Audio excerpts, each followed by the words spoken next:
इतकं fake call येतात की विचारता सोय नाही. माणसाने काय म्हणतात ना, कशावर विश्वास ठेवावा कळत नाही. बोलली मम्मी तू बिल नाही भरला. म्हणलं भरला ना. मग मला असं का मेसेज आला, फोन का आला. म्हणलं असं कसं. तर मग मुलाला सांगितलं तर मुलाने मग तिच्याकडचं मेसेज वगैरे हे केला आणि फोन ज्या नंबरवरती आला तो नंबर तरी पण आली आहे कमी तेलामध्ये आणि चांगली उकळी पण आली आहे आणि आपली वाम पण पूर्ण शिजली आहे. तुम्हाला पुन्हा एकदा दाखवते. नमस्कार, कसे आहात सगळेजण? चांगले आहात ना? कसं चाललंय उन्हाळा सगळ्यांचा? आमची इथं भरपूर ऊन आहे, सगळींकडेच आहे. मी काही वेगळं सांगत नाही आहे. जाम उकाडा होतोय. पाऊस काही म्हणता काही येत नाही आहे. बघू आता कधी पाऊस पडतो आपला. त्याचे सगळेजण वाट बघताय. आणि एकदा पाऊस आला का जरा बरं वाटेल. पण काय होतं ना, भीती वाटते की पाणी टंचाई नको व्हायला. माहिती आहे आता आमच्या इथं ना, म्हणजे असं पाणी येणं आणि एवढं वाट बघणं, पाण्याशिवाय होत नाही. पाणी लागतं ना सगळ्या गोष्टीला. आणि उन्हाळ्याचं कुठं बाबा ते पाणी शोधायला जायचं. आणि जो टाईम टेबल असतो पाण्याचा तो पण वेगळाच असतो. म्हणजे कामाच्या आधीच पाणी जातं. म्हणजे काम करण्याचे टाईम वेगळा आणि पाणी सोडण्याचा टाईम वेगळा असं होऊन जातं ते. जर आपल्याला 10च्या आत सगळं काम करायचं असतं तर 10 नंतर पाणी येणार. मग काय काम करायचं सांगा. तेच आता भीती वाटते की बाबा पाणी टंचाई नको व्हायला, पाणी कपात नको व्हायला. पण जे होईल ते होईल. पण आता लवकर पाऊस पडावा एवढीच इच्छा आहे. आणि दुसरी एक गोष्ट म्हणजे इतकं फेक कॉल येतात की विचारता सोय नाही. माणसाने काय म्हणतात ना, कशावर विश्वास ठेवावा कळत नाही. एक कॉल आला, म्हणजे कॉल म्हणण्यापेक्षा माझ्या मुलीच्या व्हॉट्सअपवरती मेसेज आला की तुमचं गॅसचा बिल भरला नाही. मी गॅसचा बिल भरला होता. मेमध्ये जो बिल येतो ना तो भरला होता मी.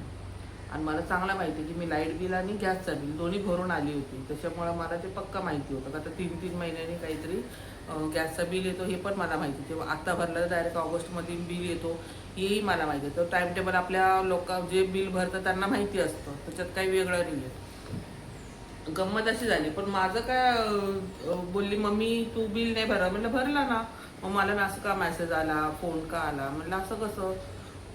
तर मग मुलाला सांगितलं तर मुलाने मग तिच्याकडचं मेसेज वगैरे हे केला आणि फोन ज्या नंबरवरती आला तो नंबर घेतला.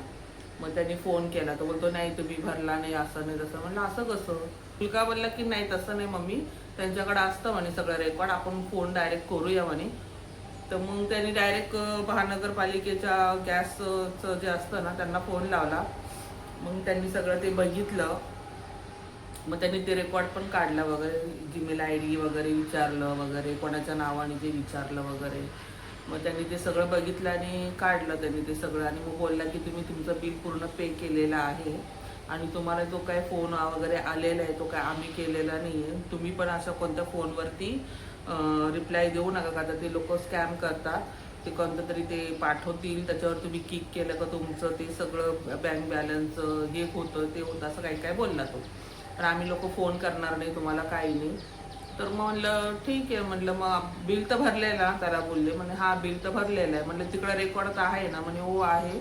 आणि असं मग काही तुम्हाला परेशानी असेल किंवा त्रास असेल किंवा काय असेल तर तुम्ही आम्हाला डायरेक्ट कॉन्टॅक्ट करा. अशा कोणत्याही फोनला वगैरे तुम्ही रिप्लाय करू नका किंवा कोणत्या ॲप वगैरे दाबू नका. आज मुलाला माझी सुट्टी होती. तो बोलला मम्मी आज आपण मच्छी बनवूया. तर मग मी मच्छी आणली दुपारीच जाऊन. बघू माझ्या पद्धतीने मी वाम कशी बनवते ते तुम्हाला सांगते.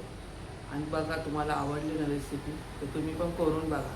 अगदी सोप्या पद्धतीने आहे. त्याच्यामुळे ती चांगली पण लागते आणि छान लागते. ते तुम्ही पण बघा आणि करून बघा आणि सांगा मला कमेंटमध्ये कशी लागली ती. काय काय लोक आमचूर वगैरे टाकतात, मी नाही टाकत आहे तसं. मग मी तुम्हाला आधी म्हणाले मला आंबट चालत नाही तर मी आमचूर वगैरे असं काही टाकत नाही त्याच्यामध्ये. साधं सिंपल मच्छीचं रस्सा किंवा कालवण म्हणतो आपण त्याला, त्या पद्धतीने मी बनवणार आहे. ते तुम्हाला मी दाखवते. चला आता संध्याकाळी ना आपल्याला वाम करायची आहे. त्याची तयारी मी करून घेतली आहे.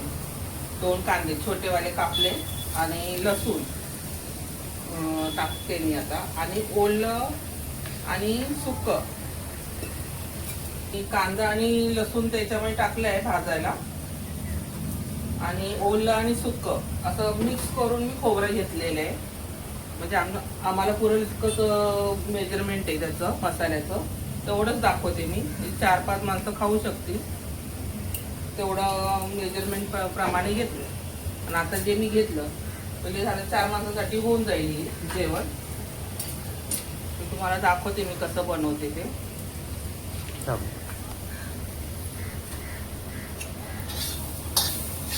असा कांदा जर झाला सोनेरी कलरचा तर याच्यामध्ये ना तेल टाकायचं. तुम्हाला दाखवते मी इतकं तरी तेल टाकायचं. पण गॅस कमी करायचं. आता एवढंसं भाजला ना, थोडंसं लालसर झाला ना कांदा, तर मग आपला हे खोबरं टाकून द्यायचं. त्याच्यात खोबरं पण सारखं असं हलवायचं, त्याला पण सोनेरी कलर होऊन द्यायचं खोबऱ्याला. आणि मच्छीमध्ये ना ओला आणि सुकं दोन्ही मिक्स टाकले ना तर मच्छीला एक वेगळीच चव येते. आणि याने कसं रस्सा जो आहे ना आपला पिवळासर किंवा लालसर असा होऊन जाईल.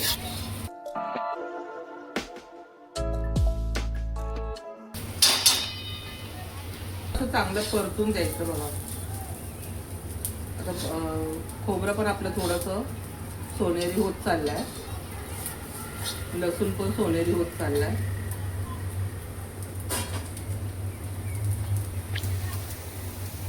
आता याच्यामध्ये आपण थोडीशी खसखस टाकणार आहे.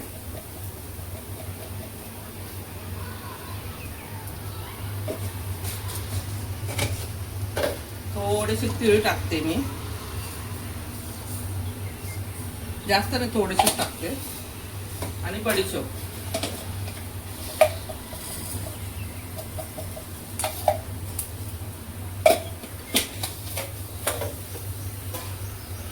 आता हे यांना चांगलं मंद आचेवर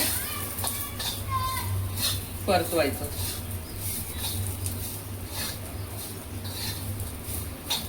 दोन मिनिटं त्यांना चांगलं असं परतून द्यायचं आहे, जेणेकरून ना ज्याचा ना सुगंध आला पाहिजे. जे आपण खसखस तीळ आणि बडीशोप टाकला ना त्याचा एक सुगंध आला पाहिजे. असं तडतडलं पाहिजे थोडंसं सगळं. तसं अरोमा आला म्हणजे सुगंध आला ना मसाल्याचा तर आपण गॅस बंद करायची. या पद्धतीने मसाला भाजायचा चांगल्या रीती. बघा कमी गॅसवरती मी त्याला चांगला परतवलंय आणि असा त्याचा सुगंध यायला लागला ना की मसाला झाला असं समजायचं. पण आता गॅस बंद केली मी. याला थोडं थंड झालं तर मग आलं कोथिंबीर घालून आपण मिक्सरमध्ये बारीक करू. आता मी हे काढून घेते.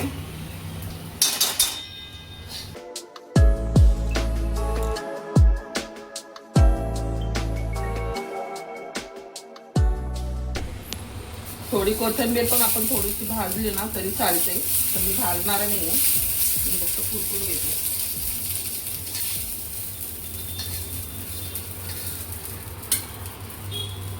आणि थोडंसं नंतर आलं कधी पण मसाल्यामध्ये ना टाकून भाजायचं नाही. आता मग त्या आल्याचा ना संपूर्ण वास लागतो मसाल्यांना, चव पण थोडी परत बोल. तर अशा पद्धतीचा हा मसाला तयार झालेला आहे. असंच भाजून घ्यायचं. आता हा थंड झाला ना तर थोडंसं आलं घालून ते मी मिक्सरमध्ये वाटणार आहे. आणि आता हा गरम झालेला तवा त्याच्यामध्ये तेल टाकून मी तेल टाकते. आणि हे आपली असलेलं वाम थांब बोल. आता मी या तव्यात तेल टाकलेलं आहे. तेल टाकलं थोडंसं गरम होऊन देते. तवी ही आम्ही वाम आणली होती बाजारातून, तुम्हाला सांगितलं होतं मी. दुपारी जाऊन वाम घेऊन आली होती. तर त्याला मी आधी तिखट मीठ आणि हळद लावून मी फ्रीजमध्ये ठेवलं होतं. आणि कालवण रस्सा बनवायचा आहे ना तर त्याच्यासाठी मी हे हळद मीठ लावूनच ठेवलं होतं. आणि हे तळायचं आहे तर याला लाल तिखट लावलेलं आहे. आता मी हे तळण्याची पण एक पद्धत आहे. आधी तळण्याची पण एक पद्धत असते मासे. तर हे वाम जे आहे ना तर याचा जो भाग आहे हा वाला हा आधी पहिला खाली ठेवायचा तळताना. म्हणजे हा चिटकतो ना तरी काय प्रॉब्लेम नाही. मग हे असं तळून घ्यायचं.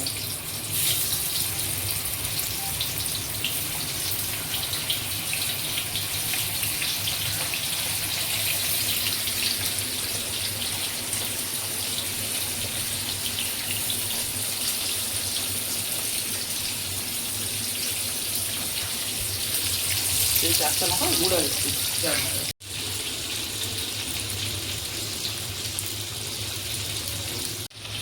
हे बघा मगाशी परतवले मी, आता परत दाखवते तुम्हाला मी परतून.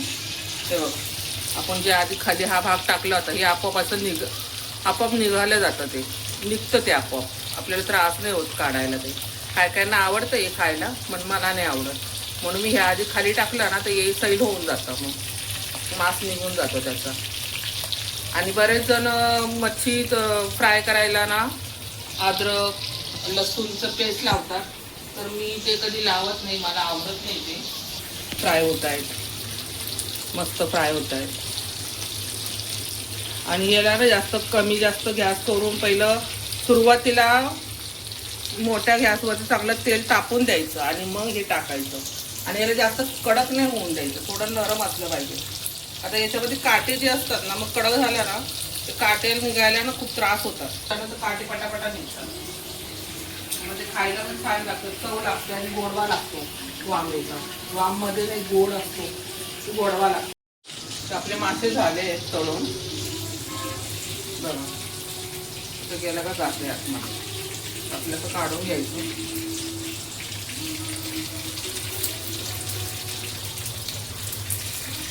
लुशीत फ्राय झालेत आपले वाम. खायला पण तितके छान लागतात. वांग्याचा रस्सा कसा बनवायचा ते तुम्हाला दाखवते. हे तेल फेकायचं नाही, हे तेल कालवणातच जाणार. आता मी कालवण कसं बनवेल तुम्हाला. तळलेल्या माशाचं तेल होतं ना ते आपण आता टाकून घेतलंय. थोडंसं अजून वरती टाकते मी तेल, एवढं तेल बास होईल.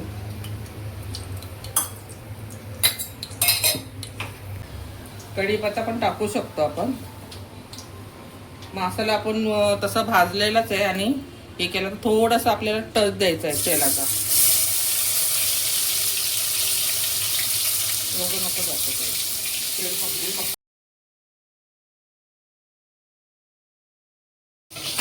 याला नैवेद्य करून ठेवलं होतं हळदीने आणि मिठाने. आता मी याच्यात हळद नाही टाकणार आहे, डायरेक्ट लाल तिखट, धण्याची पावडर, हिंग, मीठ एवढंच टाकणार आहे. आता ही हिंग टाकली मी, त्याची पावडर टाकते मी. लाल तिखट, आम्हाला थोडं तिखट लागतं म्हणून तिखट. आणि थोडं गरम मसाला आणि हे मीठ. आता याला मीठ लावलेलं आहे ना म्हणून याला थोडंसं टाकते आणि चांगलं मिक्स करून घ्यायचं.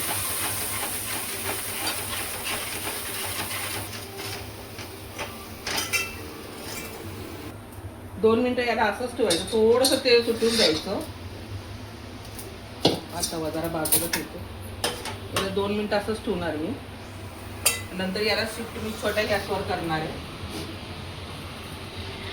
सुगंध हे बघा तेल सुटत चाललंय. आता आपण याच्या छोट्या गॅसवरती मी शिफ्ट करते. याला ग्रेट केलेलं वाम आहे, हळद आणि मीठ लावलेलं म्हणून मी याच्यात हळद नाही टाकली. याच्यात भरपूर हळद आहे, तर मी याच्यात टाकते. बघा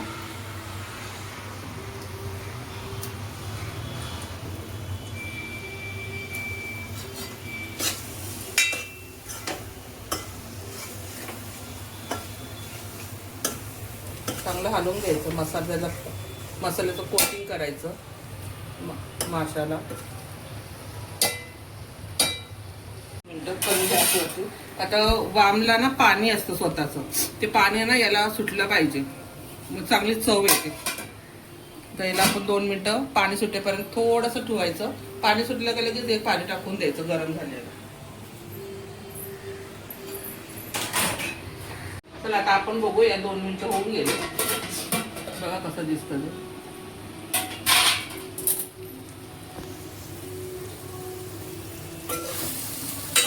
ते बघा एवढं झालं ना. आता एक कमी कोमट झालेलं पाणी म्हणजे गरम झालेलं पाणी आपण याच्यात टाकू शकतो. याला शिजायला वेळ लागत नाही, पटकन शिजतं.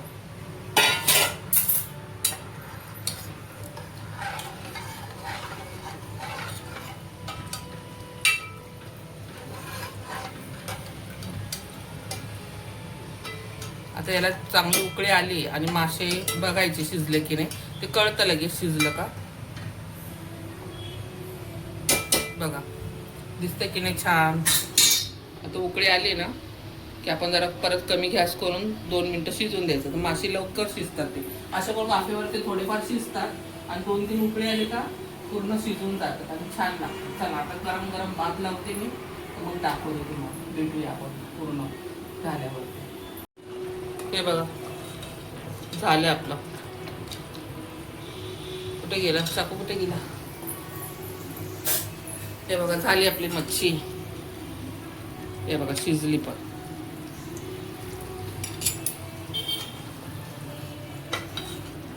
मस्त तरी पण आली आहे कमी तेलामध्ये आणि चांगली उकळी पण आली आहे आणि आपली वाम पण पूर्ण शिजली आहे. तुम्हाला पुन्हा एकदा दाखवते. बघा शिजली.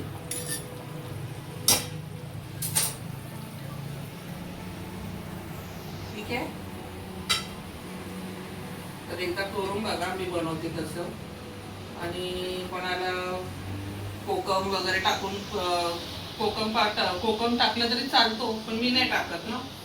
पण मी हे टमाटे वगैरे टाकले, ते पण छोटेसे टाकले, जास्त नाही टाकलं. छान होऊन जातो रस्सा.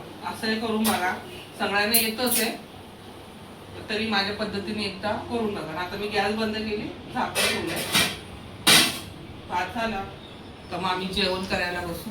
तुम्हाला दाखवते कसं दिसतंय. थंड झाला म्हणजे थोडंसं मुरून देते त्याच्यामध्ये. चांगला मसाला आणि मच्छी चांगली जीव झाला ना, थोडंसं झाकण लावून 2 मिनिटं ठेवायचं, मग दाखवते तुम्हाला. चला तर मग गरम गरम मस्त वांब्याचं कालवण, फ्राय, चपाती, भात आणि कांदा लिंबू पण तुम्ही घेऊ शकता. मी नाही घेतलं, नंतर कापणार आहे ते. पण छान आहे ना, मस्त दिसतं ना. अशा पद्धतीचं बनवा आणि हमखास करून मला सांगा कसं लागलं तुम्हाला जेवण माझं. आम्ही जेवते, तुम्ही पण जेवायला या. चला भेटू.